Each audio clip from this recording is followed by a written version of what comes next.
Bismillahirrahmanirrahim. Assalamualaikum warahmatullahi wabarakatuh. Perkenalkan, kami dari kelompok 3 Psikologi Keluarga. Di sini kami akan mempresentasikan mengenai materi kekerasan dalam rumah tangga. Sebelum kami menyampaikan materi tersebut, saya di sini akan memperkenalkan teman-teman saya. Kita beranggotakan 5. Yang pertama ada Elvin Rifki, NIM 87.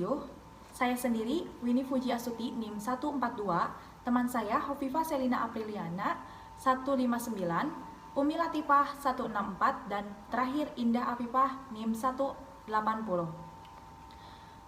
Selanjutnya, materi yang akan kami paparkan yaitu pertama ada pengertian kekerasan dalam rumah tangga, kedua ada bentuk kekerasan dalam rumah tangga, ketiga ada dampak kekerasan dalam rumah tangga, keempat ada faktor penyebab laki-laki melakukan kekerasan dalam rumah tangga atau KDRT, kelima ada karakteristik kepribadian pelaku kekerasan, keenam istri yang mengalami KDRT. Selanjutnya, di sini saya akan menjelaskan terkait dengan pengertian kekerasan dalam rumah tangga atau KDRT. Pengertian kekerasan dalam rumah tangga menurut ahli, kekerasan dalam rumah tangga pada hakikatnya adalah suatu penganiayaan secara fisik maupun emosional dan psikologis, dan merupakan suatu pengontrolan terhadap pasangan dalam kehidupan rumah tangganya menurut Septiningsih tahun 2004. Secara kesimpulannya, kekerasan dalam rumah tangga merupakan suatu tindakan yang dengan sengaja yang melukai, menyakiti, atau melemahkan, menelantarkan yang ditunjukkan terhadap pasangan atau pihak yang lebih lemah, terutama perempuan, dengan tujuan untuk melampiaskan rangsangan emosional yang tidak terkendali. Kedua, adanya bentuk kekerasan dalam rumah tangga. Bentuk kekerasan dalam rumah tangga yang pertama yaitu bentuk kekerasan secara fisik. Bentuk kekerasan secara fisik dibagi jadi 3. Yang pertama kekerasan fisik ringan, kekerasan fisik sedang, dan kekerasan fisik berat. Kekerasan fisik ringan berupa kekerasan fisik yang hanya menimbulkan luka sementara seperti lecet, memar yang sifatnya tidak permanen. Kekerasan fisik sedang yaitu kekerasan fisik yang menimbulkan luka cukup serius namun tidak menimbulkan cacat permanen. Dan yang ketiga adalah kekerasan fisik berat, yaitu suatu bentuk kekerasan terhadap fisik yang memiliki dampak permanen hingga kematian seperti misalnya kebutaan, ketulian, dan kelumpuhan. Oke, untuk selanjutnya yaitu bentuk kekerasan psikis meliputi 3 hal. Yang pertama, kekerasan psikis ringan. Yang kedua, kekerasan psikis sedang. Kemudian yang ketiga, kekerasan psikis berat. Nah, kekerasan psikis ringan merupakan suatu kekerasan yang menimbulkan luka batin yang sifatnya itu sementara dan mudah hilang. Kemudian, kekerasan psikis sedang merupakan bentuk kekerasan psikis yang menimbulkan luka batin cukup lama pada diri seorang individu. Kemudian, kekerasan psikis berat itu merupakan segala suatu kekerasan psikis yang jika individu mengalami hal tersebut nantinya dapat menjadikan individu yang bersangkutan akan mengalami kerusakan berat secara psikis seperti kegilaan atau traumatik yang dialami seorang individu tersebut.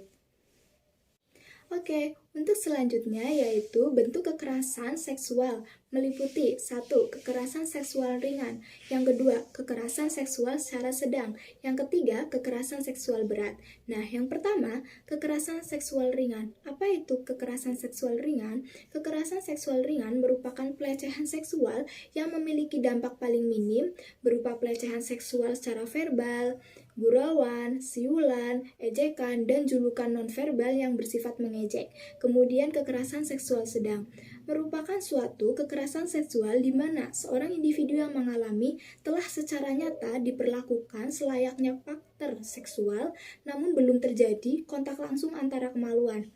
Kemudian kekerasan seksual berat. Nah, pada kekerasan seksual berat, hal yang terjadi adalah kerusakan organ kelamin hingga kematian. Apabila korban selamat, biasanya luka yang diperoleh memiliki sifat permanen sehingga akan memberikan siksaan pada individu yang mengalaminya, seperti rasa trauma yang semakin berat. Oke, untuk selanjutnya yaitu bentuk kekerasan berupa penelantaran rumah tangga yang meliputi yang pertama, penelantaran ekonomi ringan yang berupa tindakan-tindakan mengabaikan terhadap kebutuhan ekonomi dari pasangan yang sifatnya itu sementara, tidak menimbulkan permasalahan yang berarti bagi korbannya. Kemudian, yang kedua merupakan penelantaran ekonomi berat berupa upaya-upaya yang menjadikan korban tergantung atau tidak berdaya secara ekonomi atau tidak terpenuhi terhadap kebutuhan dasarnya. Oke, selanjutnya yaitu tentang bentuk kekerasan ekonomi meliputi kekerasan ekonomi yang dimaksud undang-undang ini adalah tindakan-tindakan di mana akses korban secara ekonomi dihalangi dengan cara korban tidak boleh bekerja akan tetapi tetap ditelantarkan. Kemudian kekayaan yang dimiliki oleh korban dimanfaatkan tanpa seizin korban. Bahkan korban dieksploitasi untuk mendapatkan keuntungan materi. Pembahasan selanjutnya yaitu mengenai dampak kekerasan dalam rumah tangga.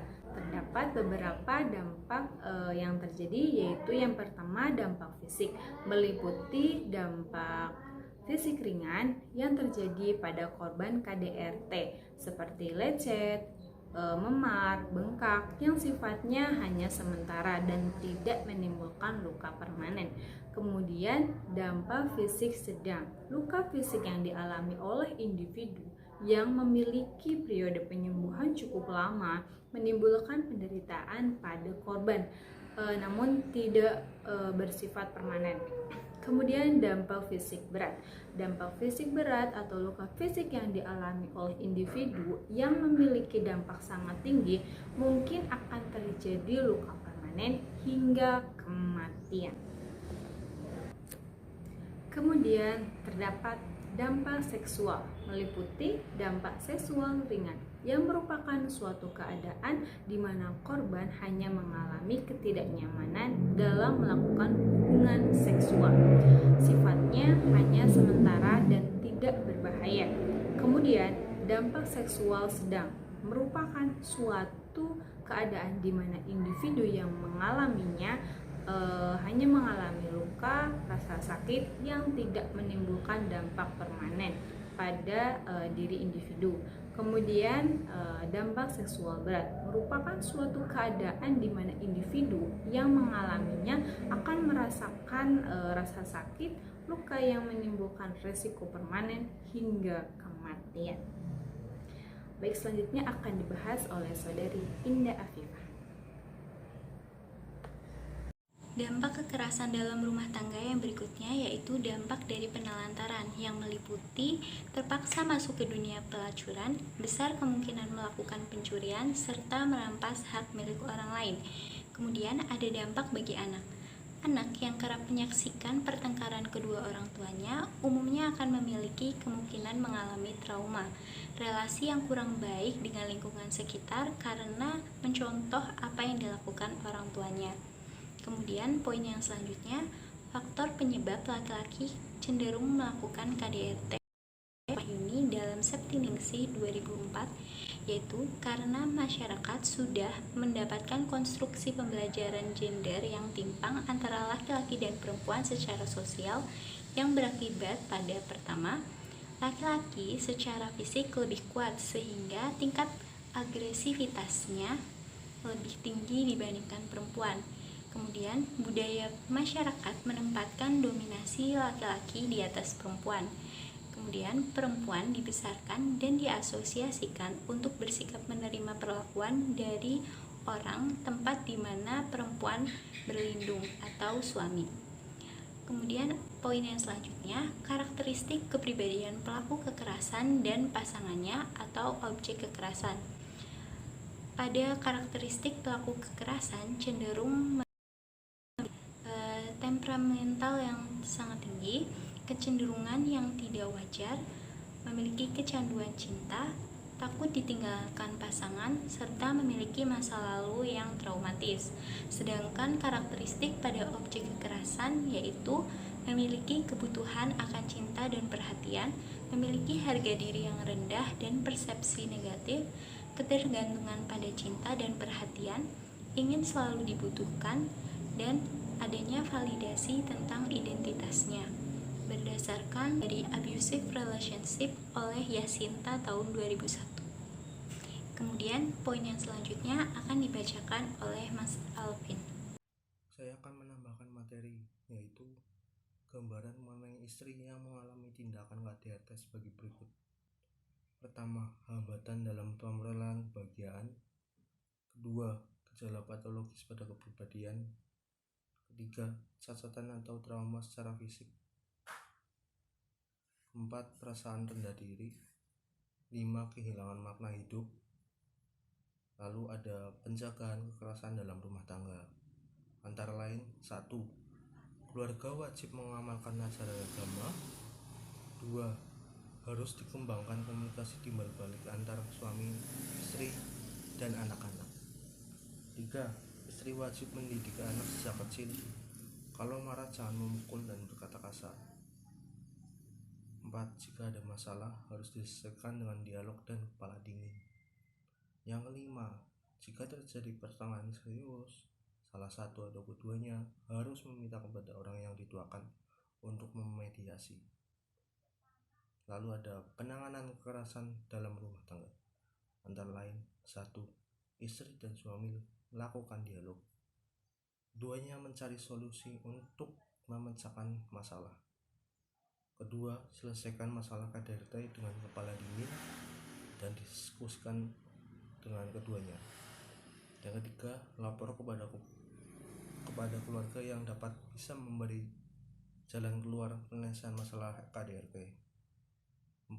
Kalau sudah parah, korbannya itu harus dalam mengalami luka-luka itu lakukan visum. Yang 5, laporkan kepada yang berwajib telah terjadi KDRT. Mungkin cukup sekian dari kami. Wassalamualaikum warahmatullahi wabarakatuh.